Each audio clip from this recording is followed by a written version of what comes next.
So jama'a assalamu alaikum wa rahmatullahi ta'ala wa barakatuh. Da fatan kowa da kowa na cikin ƙoshin lafiya. A yau nake tallata muku sabon YouTube channel ɗina mai suna TET Technology. A YouTube ɗina ne zan ke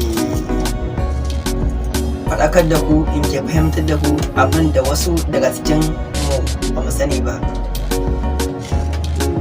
na game da kwamfuta and waya. Saboda haka ku bibiye ni a cikin YouTube channel mai suna TET Technology. Insha Allah za ku yi nishadi kuma za ku fahimtu akan abin da duk ku sani ba na game da ilimi na zamani. Na gode, sai kun zo, sannan ku danna mana subscribe, ku yi mana alamar like. Na gode.